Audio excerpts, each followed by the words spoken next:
So I wanted to talk real quick about George Lucas and his foreshadowing ability. Okay. I saw a scene from A New Hope within the last week, maybe last couple of days, and I was like, oh shoot, he was setting that up the whole time. It's Darth Vader's line where he says, "The ability to destroy a planet is insignificant next to the power of the Force." Where he's talking about the Death Star. The Death Star, right. And and it's that scene too where he chokes that officer out, right? He kills that guy. Yeah, and I always kind of laughed at that line. I was like, I mean, the Force is cool or whatever, but it's not like you can destroy a planet with it. And I realized, hearing it again, that it was the Force and Luke's use of the Force that destroyed the Death Star. Yeah. Just such cool foreshadowing. Twice. Yeah, twice, literally. It's such cool foreshadowing that just never really clicked for me before. Yeah, no, that is really cool. I've never even, that thought's never even entered my head. Yeah. I think that's cool. I think that's really cool. George Lucas was just such a, masterful filmmaker. Oh, yeah. Well, just thinking about how innovative Star Wars was in general, just for the movie industry as a whole, it's innovative with sound. It's innovative with the early, computer-generated stuff. It's innovative with, making sci-fi, fantasy kind of movies more mainstream. It's just what an innovative series of stuff. Yeah, it's crazy because, I've just been thinking about the fact that, movies, that's the same thing. Movies, video games, and music are all, built off the back of what George Lucas and his team, the technology that they developed. Yeah, exactly. And then also it's A New Hope is interesting to me, too, in that, it wasn't even supposed to be successful. It was just a guy who was just making a movie. And he was just balling on a budget. Balling on a budget. And it just ended up being so big, and look where we are now, almost 50 years later. Yeah. Crazy. For sure. All wings report in. HouseDog, standing by. Mother Goose, standing by. Lowtech Tuck, standing by. Lock S foils in attack position. Animal Squadron ready for battle.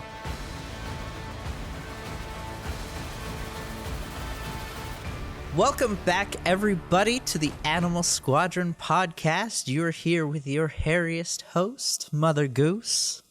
And Lowtech Tuck. Hell yes. Back at it again. Ahsoka episode 7. I'm 90% sure the episode is called Dreams and Madness.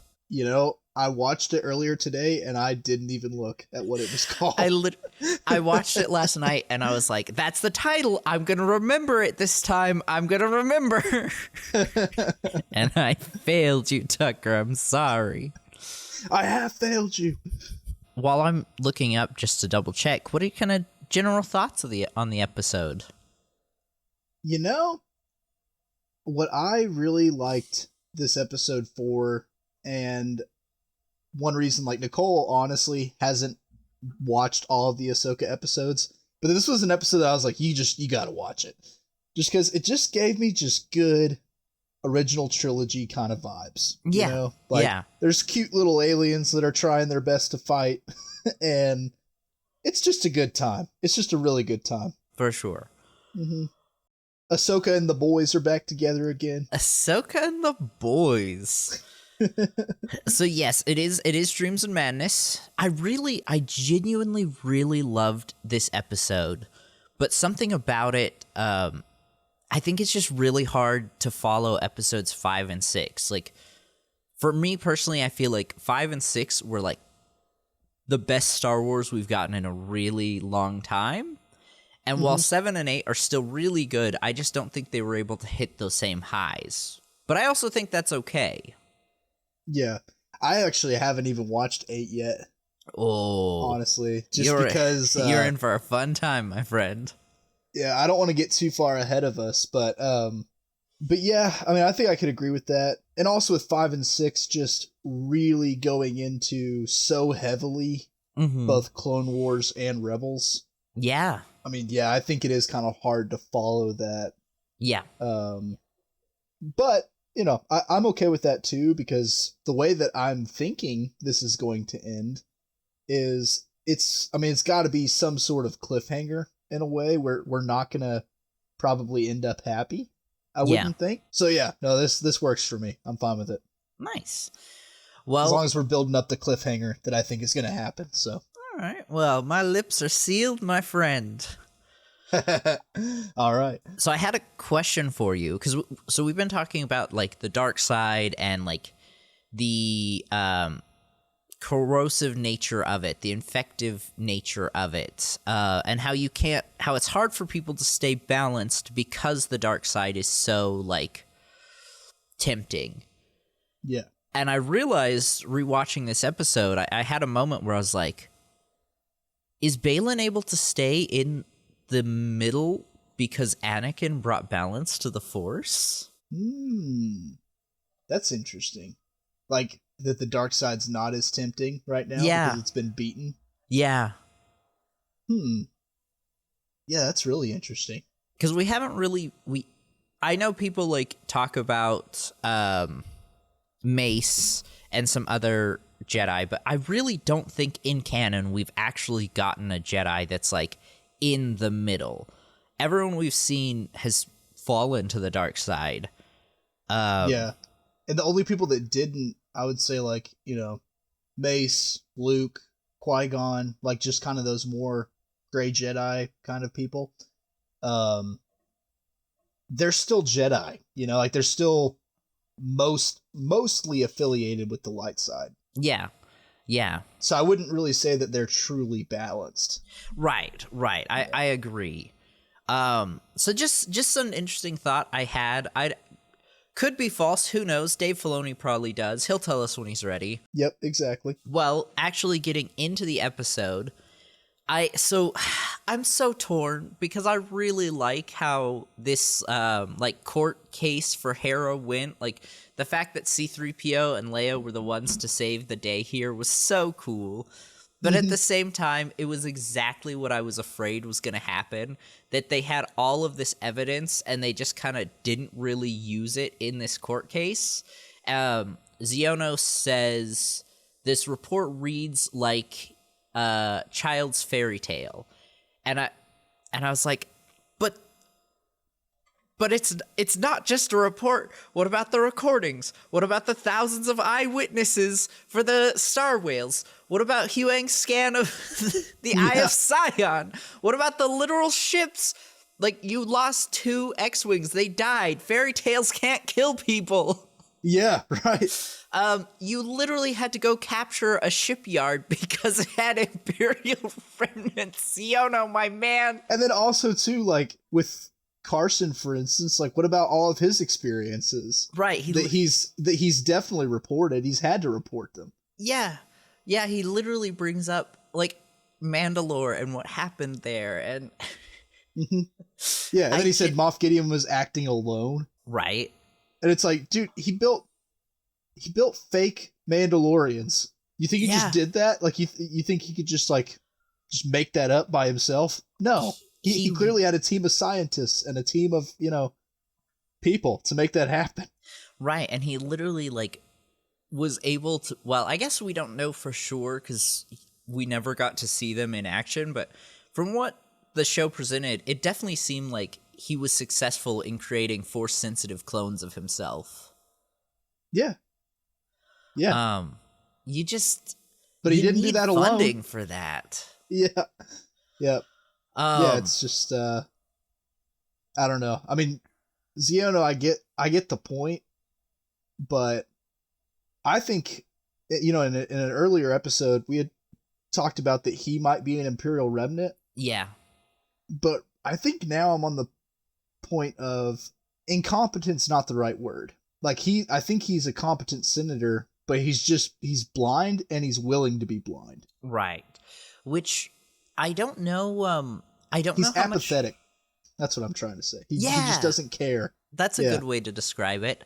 I'm not sure how much of the war, we know he didn't fight in the war, but I'm not sure if his planet even saw any combat or was affected by it at all. I believe, and feel free to correct us if I'm wrong, but I believe he comes from the planet that we see get destroyed in The Force Awakens. Specifically the one that we actually get to see the people. You know, there's the lady that walks out and stares as the red laser comes. You know which one I'm talking about? Yeah. That's his home planet.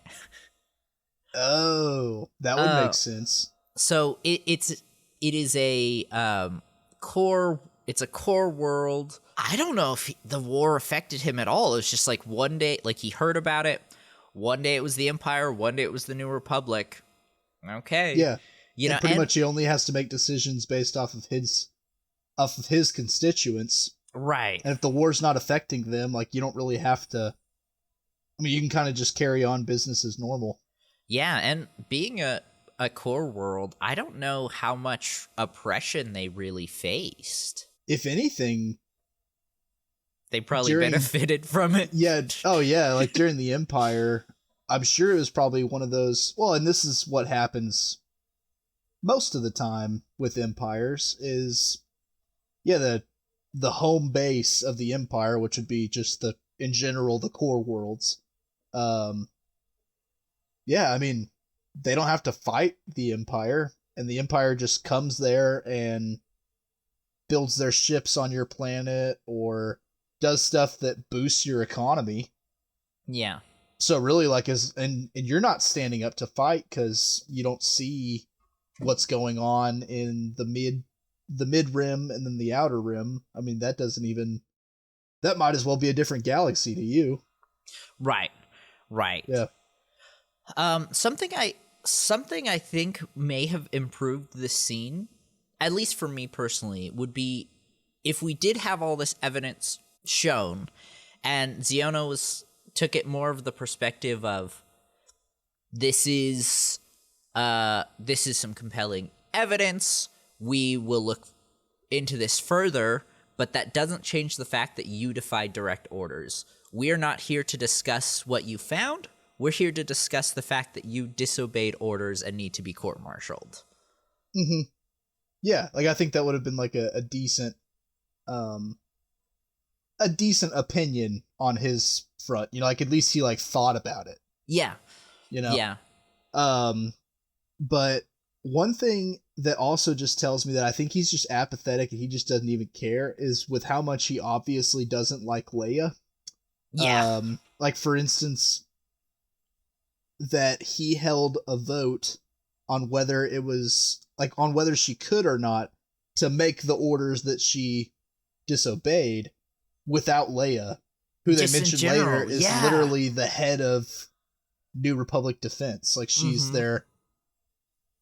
she's the one person that was supposed to be on that vote, and you didn't ask her. Yeah. And so that kind of tells me that also Xiono's a little bit guilty of defying orders as well. Yeah, that's a really good point. And he's like, you can't operate this like it's still a rebellion. Okay, well, why didn't you do your job as a member of the government? Yeah, why didn't you ask your boss? Yeah, exactly. Yeah.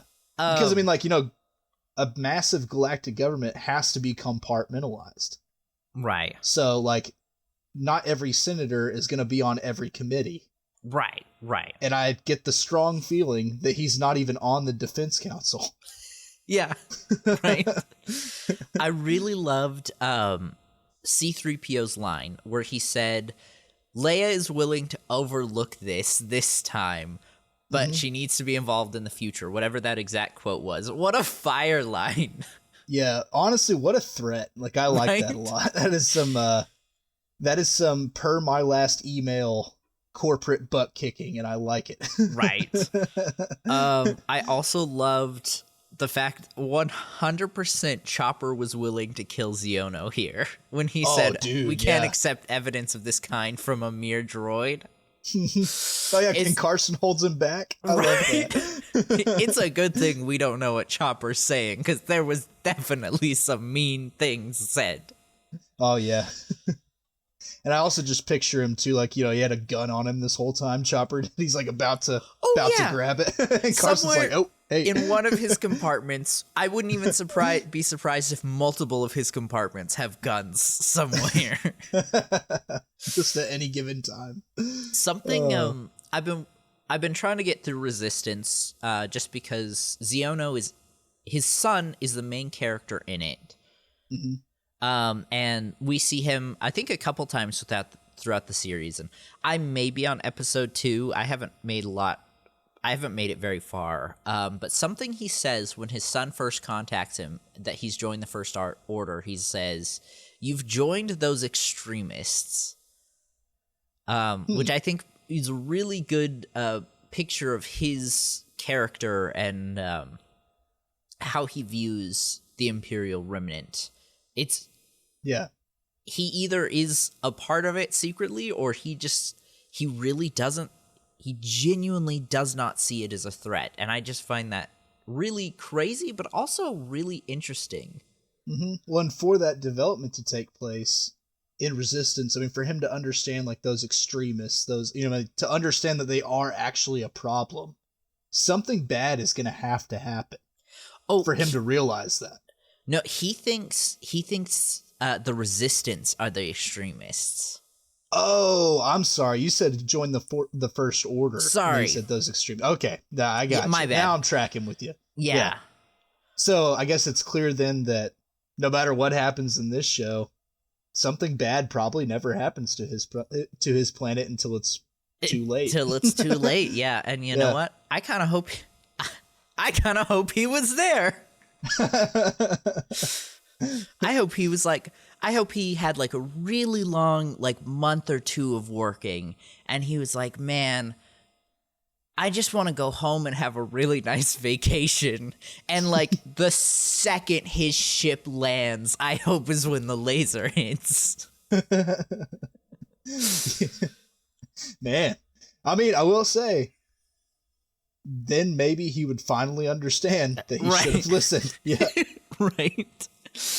Well, I'm ready to move on unless you have anything else on this scene. No, other than the Chancellor, Mon Mothma. Mothma. Mothra's from Godzilla. That's different.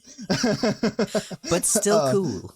Still cool. We stand up for Mothra in this house. We love him. For real. But anyway, so Mon Mothma takes Hera aside and says, pretty much she's just like, we all know you have personal feelings. You should set them aside.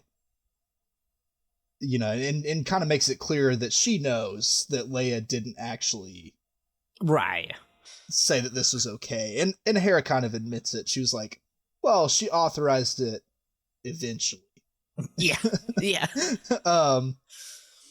But also, too, one thing I like about Mon Mothma is, I mean, she gets it. Like, in order for stuff to get done, sometimes that's just what you have to do. You just have to cut the red tape and just go for it.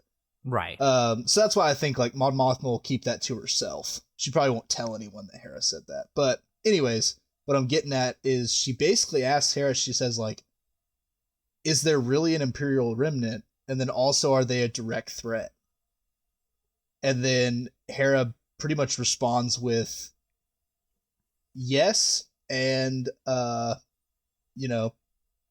essentially she believes that Thrawn is coming back and something bad's going to happen, but she just wraps it up with, we have to expect the worst and hope for the best. Yeah, a really good line there. Yep, and that's just kind of where we're at as far as the government part goes. Right. Yep. Mm-hmm. Yeah, which actually, while you're talking, it made me remember something that we didn't really talk about in last episode, but I think applies to this whole court case here. They refused to send ships to go investigate an Imperial remnant.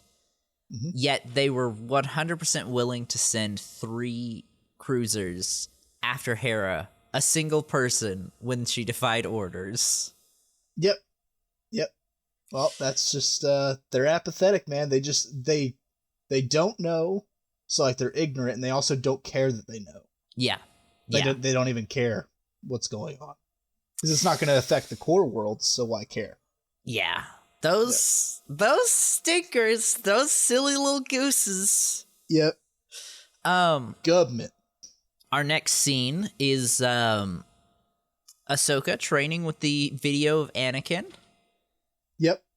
So cool. I love that we get to see that again. We saw a little bit in Rebels. We know that she had the videos. We know that somehow Ezra got them. I don't know if Ahsoka gave him a copy or whatever, but he trained some with them. But to actually see it in live action is just really cool. Mm-hmm. And the cool thing too is Hu Yang walks in, and he's like, he asks about it, and then she mentions that it's the last one he made before they parted ways. Yeah. And one thing I just think is interesting is like everything that he was saying, I think that's exactly what 17-year-old Ahsoka needed to hear. Right, yeah. It's just that like the war is getting so bad that you must figure out how to stay alive on your own. Yeah, yeah.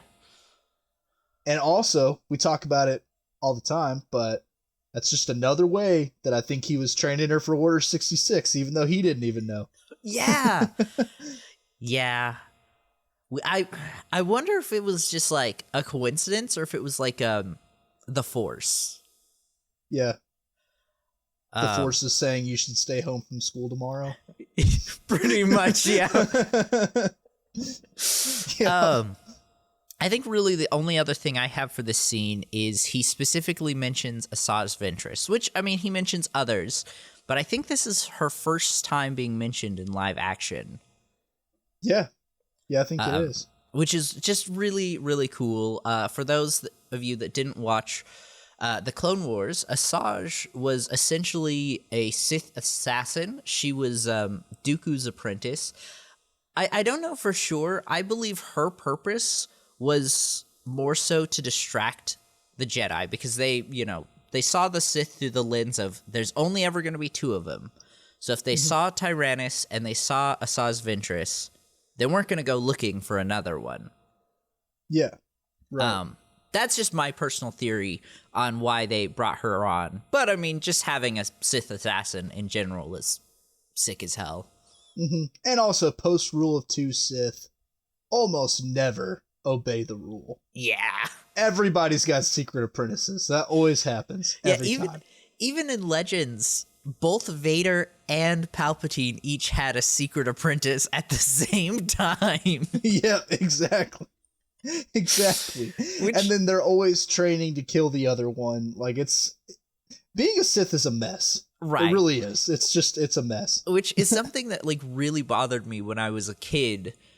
Especially with Clone Wars and Rebels, I hated Asajj and I hated Savage. I was like, no, there's only supposed to be two. What are you guys doing? And then I had that moment of realization a couple of years ago where, same thing with the Inquisitors. Like, there's only supposed to be two. And I had that moment of realization where I was like, no, that's just the Sith. Like, one, with the Inquisitors, I was like, they've won. They don't need the rule of two anymore. Well, then also to the Inquisitors, I mean, Vader knows that he could kill each and every one of them at any given time. So he's not even worried about it. Right. And then exactly like you were saying, like the Sith just like that's their whole thing. They always have someone else up their sleeves. Always a backup apprentice, always someone to help them kill their master. Yep, that's exactly it. I mean, that's just who they are. The only one, well, actually, you know what? No, even Plagueis. Yeah, because Palpatine was his side boo at the same time. Yeah, and then and Maul too. Plagueis was still alive during the events of Phantom Menace. Yeah. Yep. Those sneaky little guys. All Siths have side chicks. It happens every time. Well, are you ready to move on, or do you have anything else here? Honestly, I kind of forgot where we were. Oh. Are we still at the court martial, or where are we at Sorry. now? We're at the recording. The recording. Yeah. Yeah, I got you. No, other than I found a really cool fan edit where when Anakin says each of them, they all appear in the hologram. Hell yeah. So that was kind of cool. But like, it's just a fan edit. It was just neat. That's awesome. That's awesome. We love a good fan edit here. Oh, absolutely. Absolutely. My next line is, I wrote this in all caps at like 2 a.m. last night. How dare they leave mines for the Purgle? But that's such a Thrawn move, man. It's that's such like a Thrawn move. A Bond villain evil thing to do. Like, it's just what they do. Yeah. Yeah, which I think we talked about it in the previous episode. I'm just going to do a little recap in case we didn't. A lot of people are really upset with Thrawn because he's more villain now than he was in his novels. But we've got to remember that he's spent 10 years in exile. This man has had, like... This man he might have been an anti-hero in the novels, but he was a prideful man. Mm-hmm. And in no way could you have hurt his pride more than exiling him for 10 years. And not only just for 10 years, but the 10 most important years in his empire's history. The 10 years where they fell and got replaced by a whole nother government. Like, his heart has darkened, and I think it's a really interesting character progression. Oh, yeah, and we see it all the time, throughout our history is, dude, if a tyrant gets exiled, that's never good. Like, they always come back, and they're always way more evil. Like, it happens every time. When will people learn to quit imprisoning tyrants and quit, casting them out to some island or something? Because they're going to come back to hurt you every time. Yeah. Every time. Mm-hmm. And some of them did it multiple times. Like Napoleon. They just keep he did it twice. Anyway, like you said, very Thrawn move. I was just so sad as I was watching them get hit. I was like, if I see a Purgle die here, I am not going to be able to handle this emotionally. There would have been tears. But also, too, with Thrawn, I could even see that, though, him even knowing that it won't kill them. Yeah. Oh, him even knowing that, they'll just run. This will just freak him out enough to run. Yeah. But also, knowing Thrawn and how he got exiled, with the Purgles, I don't think he would have cared if they did die. Oh, yeah, but then also, I'm sure he also may have had an even more sinister plan to kill them. Yeah. I think the minefield was just the beginning of his plan. Yeah. Oh, they probably were going to use all the guns on the Eye of Sion. Mm-hmm. Yeah, probably. And, in this scene, one thing I did think of was we talked about this in an earlier episode. You know how the ring around Peridia is pretty much all Purgle bones and Purgle remnants. I really do think this is where they go to die. This is part of their life cycle. Mm-hmm.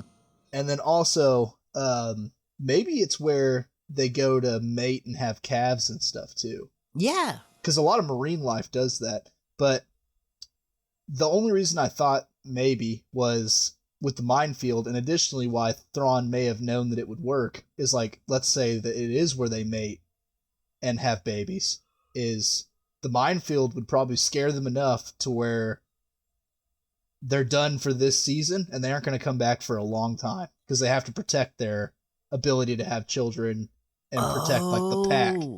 Yeah, protect the pod. Yeah, that's a really good point. Yeah, I don't know. It's just a random theory of mine, but yeah, I like it. A good theory. Mm-hmm. Yeah, because we don't know where they come from or where they do die. Right. They just kind of appear. So. I think my only complaint with this scene is Huang specifically says it's an Imperial minefield placed around the arrival point, which I've noticed that the Star Wars shows have kind of been suffering, not majorly, just every once in a while, specifically in action scenes, they suffer from telling when the show was enough, if that makes sense. Like being a little redundant. Yeah, like obviously they're in a minefield, or like multiple times in Mandalorian season 3, they'd be like in a space battle and their ship would get hit, and someone would be like, "Our ship just got hit," and it's like, "Yeah, I know, I saw that." Yeah. So it's not a major problem, but George Lucas was just such a master at show don't tell. So it's, in fact, that's why, like, a lot of the lines are choppy and maybe even a little weird sounding, is because he relied heavily on the music and the graphics and all that stuff to tell you the story rather than the lines. Right. Which he even said in an interview that he doesn't write dialogue like dialogue. He writes it as a sound effect. Anyway, so it's not a major issue at all. Just something I've been noticing with the Star Wars shows, and I hope they pull back from that just a little bit. Just give the audience a little more trust. Yeah, and I mean, we're both kind of picky in general as far as, especially like, theater or cinema related stuff. I mean, I think we both have pretty strong opinions. For sure. We both have been known to be picky at times. Yes. It's almost like we both were actors for a long time. It's almost like we studied this kind of stuff. It's almost like I have a degree in film that I've never put to actual use aside from this podcast. Oh, man. But, one thing I do like about that, though, is the entry point. Why are their minds around the entry point? How did Thrawn know where they were going to land? The Purgles. Yeah. I'm curious if he's been watching. Yeah, that's what I was thinking. I was curious if this was like their first time coming back and he was just basing it off his entry point and the Eye of Sion's entry point when they first came in, or if the Purgles have come and gone a couple times and he'd noticed, like you said. It's a very, very interesting point to bring up. I'm not sure. Yeah. Well, and also, I mean, whenever they brought him there, I'm sure he would remember the entry point also. Yeah. Or I guess what he could see. Other than the giant tentacles. Oh, right. Yeah. You're right, because he didn't just jump himself. Like the Purgles literally brought him. Yeah, they brought him. I wasn't thinking about that. Yeah. Yeah.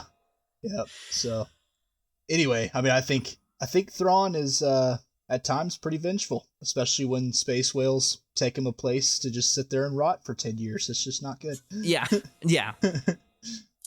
And then we get another just classic asteroid field. I know they're bones, not asteroids, but I love seeing a Star Wars fight in an asteroid field. Oh, me too. And I really love these Eye of Sion fighter ships. Ships. I think they're awesome. I've mentioned it before, but it's like, it's almost just like a revival of the Jedi Star Cruiser. Yeah. And I like it a lot. Like even the noises it makes just give me heavy Episode 3 Obi-Wan and Anakin in their Jedi Starfighter vibes. Yeah. Same. Like the kind of like wow like noises that it makes. I just think it's awesome. And I really love how tactical we get to see Thrawn here. They chase them for a while and then he's like, okay, pull the ships back, but keep them on standby. Yeah. I mean, he knows what he's doing. Yeah. And also there is one part that, as always in a Star Wars asteroid field, you have to have someone crash at one point. Yes. And I love that scene where it cuts to him and like he's following Ahsoka and you're like, okay, so this is kind of our classic thing. We see like the inside of their cockpit. We see the HUD and stuff. Like he's about to shoot at her. We know that. And then just all of a sudden out of the clouds, it's like this big rock and he just flies right into it.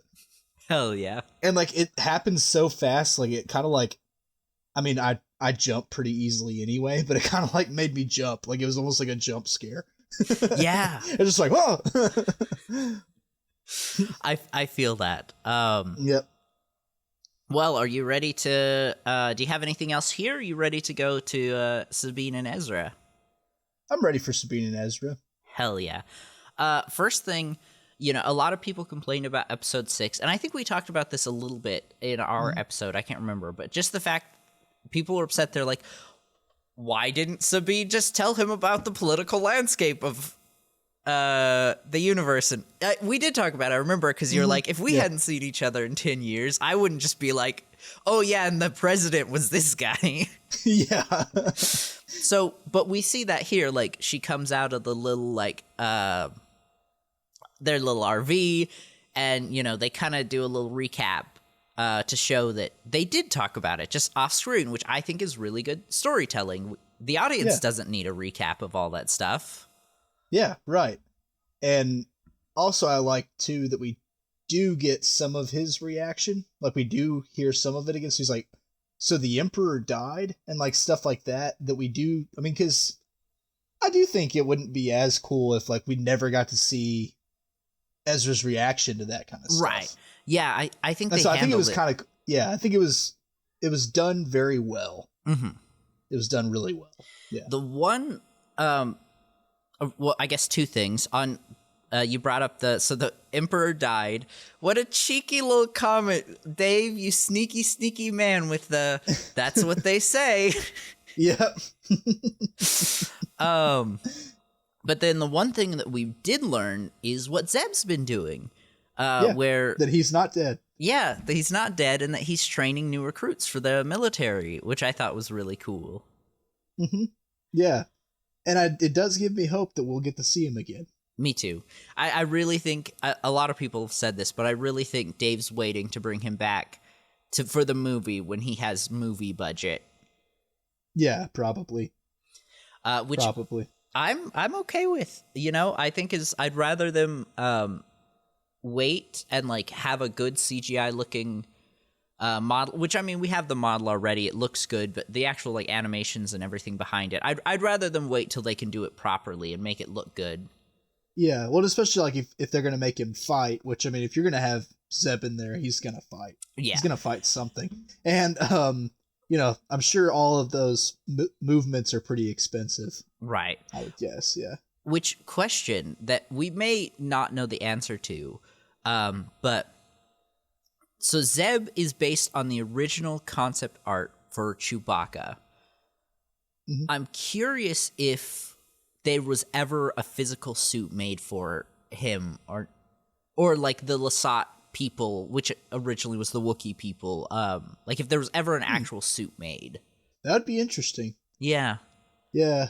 I mean, if there ever was, I'm sure it's locked up tight somewhere. Yeah. Yeah, and I don't know how good it would look. Like, well, yeah, that's why I think also it might be locked up tight somewhere, like, because they don't want people to see it too. Yeah. They really... changing the Wookiees to look how they did was 100% the right choice. Oh, yeah. Yeah, and especially, too, like, when you're trying to make a movie that appeals to the whole family, I think a live-action Lasat, especially in the late 70s, would have been pretty scary, too. yeah, you're right. Nightmare fuel, for sure. Yeah. I mean, some of the Wookiees are nightmare fuel anyway, like Chewie's family, but... Let's see, and then we have them, Ezra's kind of pressing a little more for information on how she got there, and she's still avoiding it. I really like how they handled this, because clearly he wants to know, so he's pushing a little bit, and yet, when she avoids it, he's still...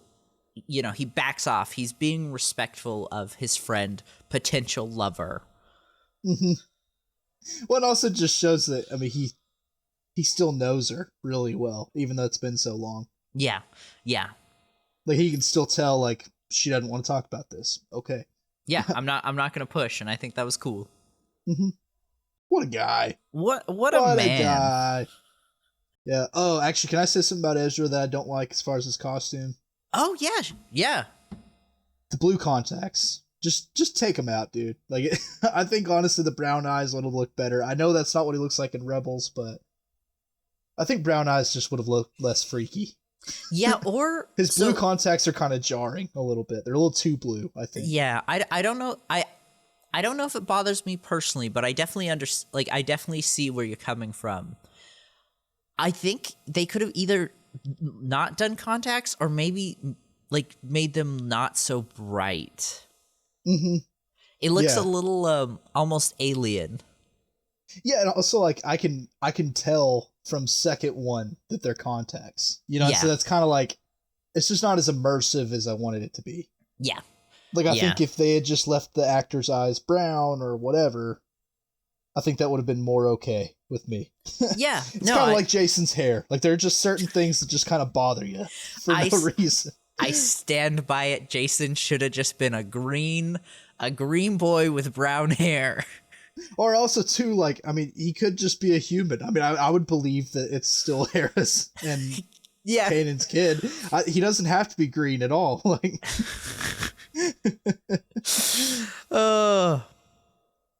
let's see. I think that's all I have for their scene here. Do you have anything else?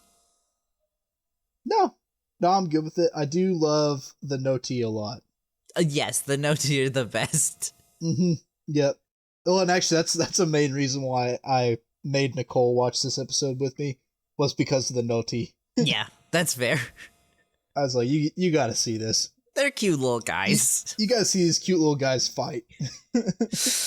Well, so next we have the scene where Ahsoka and Sabine kind of connect to the Force, and I've seen a lot of people, like I've seen articles, which I don't really trust articles online anymore, but I don't know if I've ever mentioned this on the podcast, but Tucker and I have talked about this in the past. I use Bing. I know I'm a cave scoundrel. creature.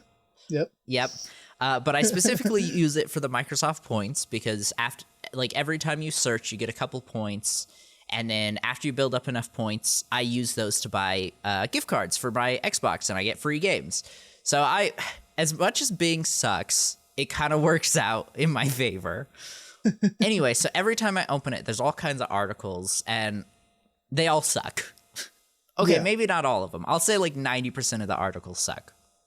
And there was one very specific one where it was just this guy going on this long rant on how this scene shouldn't work because they were comparing it to Rey and Ben. And they're like, the only time you can do a forced FaceTime call like that is if you're a forced dyad. Are they saying Ahsoka and Sabine are a forced dyad? But they're both light side. How are they supposed to be a forced dyad? And I'm like, my brother in Christ, no. It's not a forced FaceTime call. It's a reference to episode 6 when Luke and Leia reach out to. Oh yeah, Luke and Leia. Yeah, they reach out to each other. Luke and Vader reach out to each other. Vader and Ahsoka reach out to each other in Rebels. Like, it's similar to the forced FaceTime call, but it's more so just like sensing each other. You can't like physically see each other and talk. Yeah. Or like in episode 3 when Vader senses Padme.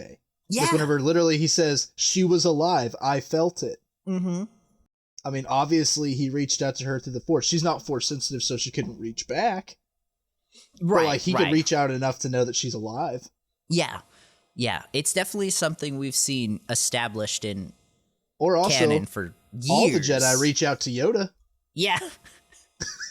During Operation Nightfall.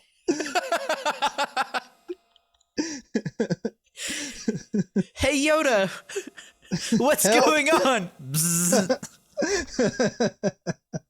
I just remember that scene where he's like in there and he like feels it happen, you know? And you and he like grabs his heart. Yeah. Yep. Anyway, they all reach out. Yeah. Sorry, I got a little spicy there, but man, that article really, really got under my skin. And well, it shouldn't have. That guy's clearly not even a Star Wars fan. Like he's just writing an article for money. That's it. Yeah. Yeah. These silly people. But then some people's children. I genuinely love the fact that Thrawn used the witches to find Ahsoka, and the fact that they found her as soon as she was able to do the Force connection with Sabine. I thought was just such cool writing. Well, I was gonna bring that up. How like that's what gets them caught. Is that they turn the radar off, and then she reaches out to Sabine, who then reaches out to her, and then that allows the Night Sisters to feel the connection and figure out where they are. Yeah, for sure. Yeah. I mean, I just think it's. I just really like that. Yeah, that's what gets them caught. Yeah. And then I wonder if the Night Sisters can always do that. Like, yeah. Back in the, especially like pre-Clone War, whenever like they just occasionally dealt with the random Jedi. Mm-hmm. Like, could they figure out where they were? Like, let's say something went wrong and they're hunting this particular Jedi down, and a Jedi is like trying to hide from them, and he reaches out. Can they just sense that and figure out exactly where you are every time? Is that just a Night Sister thing? Which actually, that's a really good point. That might be why they sent Grievous when they had the Night Sister purge instead of Dooku. Because you can't sense him? Yeah. Yeah. I could see that. Dude, that's a really good theory. Holy crap, I never really thought about that. Yeah. I mean, and also, too, you couldn't, like, mess with his mind. Like you could, for instance, with Dooku or a Force user. Like, he's closed off from the Force. I mean, he's mostly cyborg. Right, so, right. Like, I mean, what can you really do to him, Force user? Midi-chlorian count is 2. Yeah. And that's mostly just so he can live. Right. Yeah. Yeah, really, really good point, Tuck. Thank you. I think really we just get kind of an action scene here is Thrawn sends his ships after them and they start firing from the Eye of Sion. Do you have anything here? No, I'm good. Gotcha. Let's see. Next we have Balin and Shin's scene. So we did see them earlier in the episode. I didn't bring it up because really it literally is like a 5-second scene of them finding Ezra and they're just looking there. But here we have the scene where they go their separate ways, which was a huge shock to me. Yeah, it was me too. But I really think it's what has been Balin's plan the whole time. Yeah. And so that kind of begs some questions. I know I haven't seen episode 8, so I'm just going to throw these out there, internet. And, as always, feel free to argue with us. We love it. But, since this was his plan the whole time, whenever he's talking about the immeasurable power that's waiting for them earlier in the show, is he talking about for him? Or is he talking about for Shin? Yeah. Was his plan always to maybe die or leave her or whatever, but for her to get all the power? Ooh, interesting. And not him. Was that always his plan?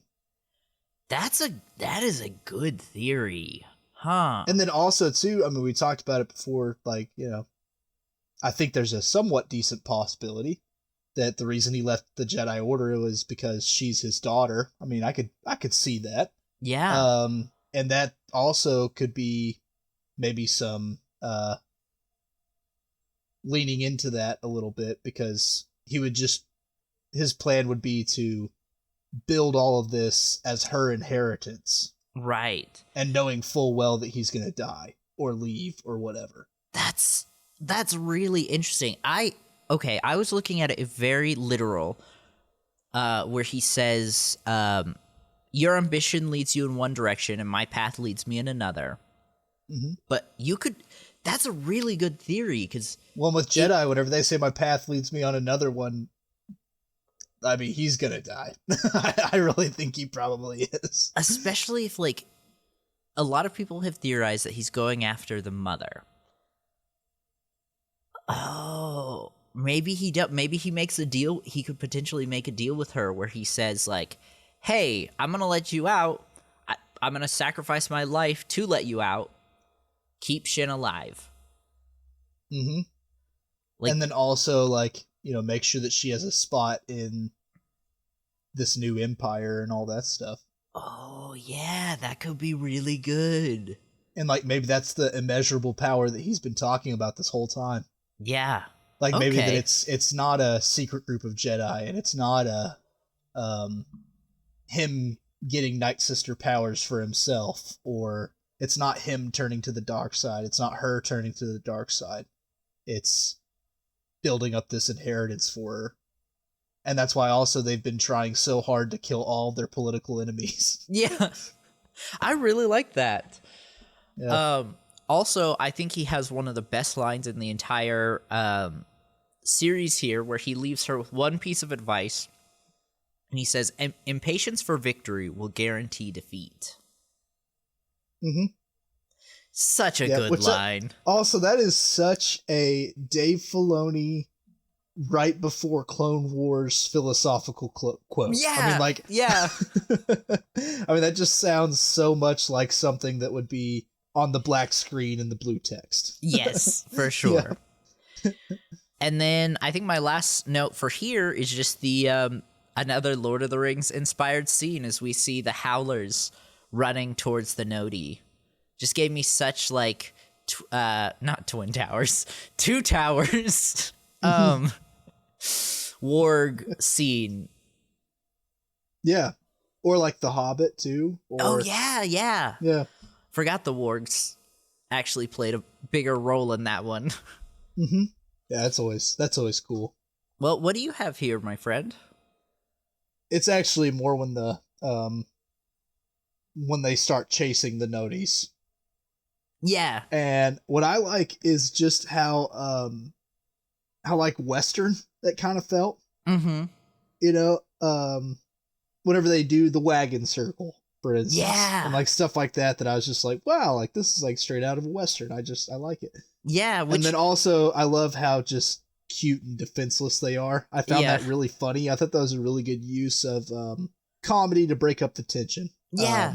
As they like throwing pots at the bandits. Yeah. Yeah, and it's like the one like pulls out his slingshot and he's looking really brave and you're like, oh yeah, he might kill this guy, and then he shoots it and just ding. And that's it. Yeah. Which I'm pretty sure you were the one that theorized that we'd kind of get a like Ewok like scene, right? Yeah. Definitely reminded me of episode 6. Been waiting for this. Yeah.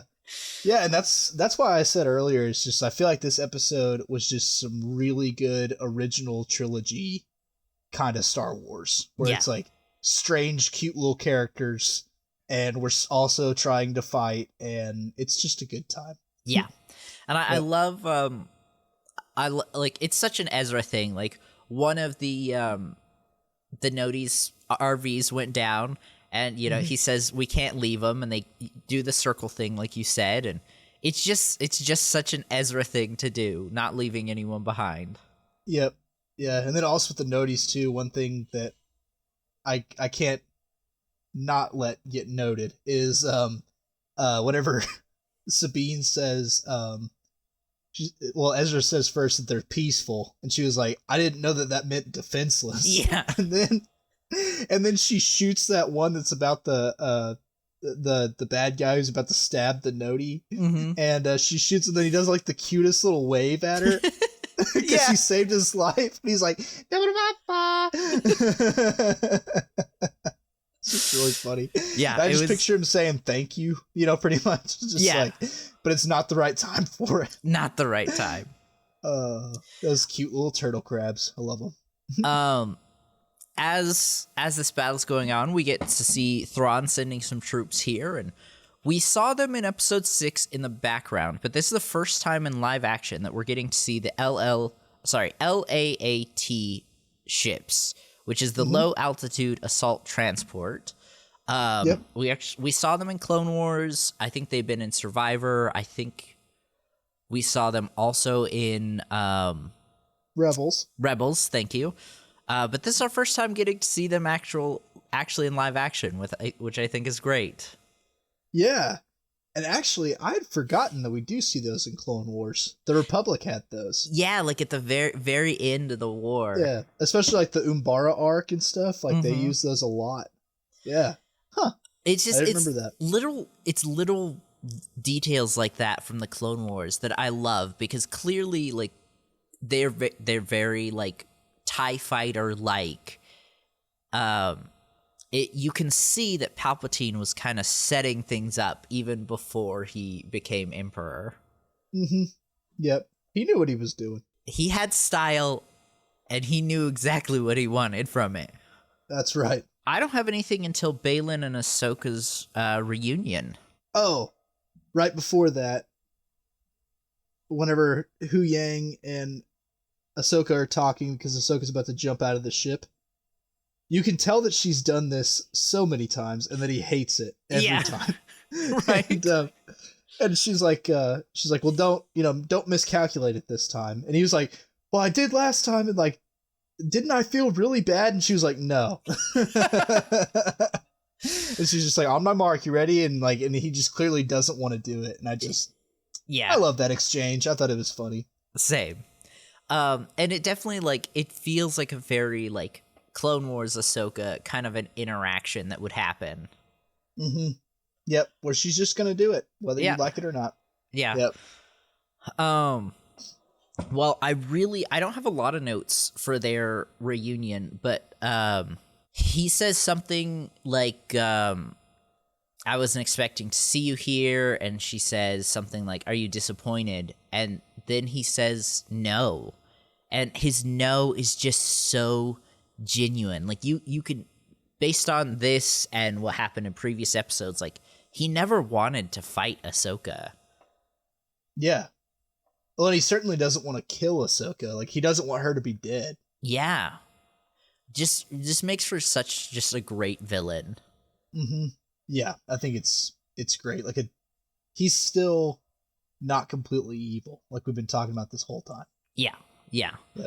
Also, did you notice his lightsaber? I know we had the whole conversation about the dark side being maybe a little less tempting, but his lightsaber seemed a little more red here, right?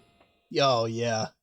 I mean, once again, it could be my TV, because sometimes my TV makes colors kind of weird. But especially whenever Hu Yang later launches the flares as the distraction, and like with that black dust, it looks a lot more red. Yeah. I still think that the dark side is tempting. I still think he will, if he continues down this path, he will fall to it. I just think that it might take him a little longer. Yep. Yeah, I think so too. And of course, I just love the timing of, you can't defeat me. I don't have to. Rolls away as missiles or flares hits. I love that. And then also too, I mean, a lot of Jedi, I mean, especially like Anakin, for instance, he would have used missiles or lasers. Yeah. in that scenario. But I like how Ahsoka, she doesn't even want to kill him either. Yeah. Because she's using flares. They're just little fireworks, basically. Right. Yeah. And then we kind of get our final fight here is Shin starts to fight Sabine and Ezra. I love that she cut some of his hair. Yep, at the very start. Yeah. I love... Oh, something we didn't talk about was... there's this whole conversation between them where she's like, hey, take your lightsaber. He's like, no, I don't need it. The Force is my ally. Yeah. Go ahead. It's not my favorite. I kind of wish that he would have had a lightsaber, but... Me too. I think... So, one, I think that he might have just been a little nervous to use it because he hasn't had it for a while. I also kind of think I really think they have feelings for each other. I think he was trying to impress her. Like, look at how much more powerful in the Force I am. And I could see, like, especially Kid Ezra doing that. Yeah. And if you think about it, I mean, that's kind of who he reverts back to. I mean, he hasn't seen her in 10 years, so... Yeah. Like, psychologically, he probably did kind of revert back to his old self a little bit. For sure. So I love this fight as a whole. Something I really thought was funny as like the stormtroopers or the night troopers start coming in. Sabine's like, take her, and Shin just force pushes Ezra. Yeah, right into the RV. Yeah. And then also too later, one thing I love is the little notey guy like sticks his head out and he's like he's just mumbling on about something, and Ezra's like, dude, I'm okay. Get back in there. Yeah, yeah. I love that. I also I think it's in that scene maybe that we can see that the Howler is in the RV, Sabine's Howler, which I thought I was didn't just, even notice that. yeah, just a that's small funny. little detail that I really loved. Yep. I think the next note I have is when Ahsoka shows up, she fights Shin. She doesn't even bring out her lightsabers, which I think is just such a cool, like, Jedi thing, or Force user thing to do. It was cool when Vader did it in Kenobi, and it was cool when Ahsoka did it here. Mm-hmm. Yep. And also, too, it's just kind of, man, the disrespect. The disrespect, right? I don't even need to ignite my lightsabers for you. Just a little Pipsqueak. push. Yep. Let's see. I think I also liked, not so that I liked, but I thought it's funny that Ezra's like, the Force is my ally. I don't need my saber. And then he steals one of the Night Trooper blasters. Yep. Yeah, which actually I do like your theory now of that he was showing off, because that's probably, just Ezra being Ezra. He always overpromises, gets overwhelmed, and then has to try to do something else. Yeah. And I think that's what he was doing. Right. Is he got overwhelmed, but he's like, oh crap, I do have to use weapons. I'm not looking as cool now. Is Sabine looking? Okay, Yeah, she's turned away. I like it. Do you have anything else on this fight scene? Not really. And I can't say I have a whole lot on the episode in general left. Gotcha. I think I have like four notes left. All right. I love Thrawn's line where he says, "It's almost like the Jedi of old." I think that's. I think a lot of Star Wars fans were genuinely disappointed with the sequel trilogy because they were expecting to see the return of the Jedi. Mm-hmm. And we didn't. I mean, I guess in the long term we did get it, but it was very discouraging, at least for me, seeing that there was another Jedi purge and that I just think, we were expecting one thing, we didn't get it. It was that good or bad? It's for everyone personally to decide. But I think Dave is giving us what we were wanting. Yeah. The return of the Jedi here. Mm-hmm. Yep. And I and I can't love wait that. to see where it goes. Yeah, I can't wait to see where it goes. Same. Then Thrawn has a line that's really important where he says, "With our enemies distracted, it's almost complete." And then later he says, the cargo transfer is almost complete. And then he says, "Ahsoka Tano has lost the one thing she couldn't afford to lose today. Time." Mm-hmm. Such a And good line. And I think that was his whole plan. I mean, Right. I think because he even talks about earlier in the episode how dangerous she is, Mm-hmm. and how because he figures out that her master was Anakin, so like he already kind of knows where this is going. Yeah. And I think just a lot of his plan is to just make her run out of time, and then Yeah. just leave her there. Yeah, for sure. And I think that's something that a lot of Star Wars fans haven't understood, or didn't it, because I've seen multiple like YouTube videos talking about how dumb Thrawn is, and I'm like, now if you really pay attention to what's being said, in episode 6 it's established that he has limited resources, and in this episode it establishes that he's not trying to beat them, he's trying to stall them. Mm-hmm. I 100% believe Thrawn could have sent the full might of his military at these 3 Jedi and have killed all 3 of them. But how many of his troops would have died? How many ships would he have lost? Mm-hmm. And he can't afford it. Right. Yeah, exactly. Yeah. Like he can't afford that.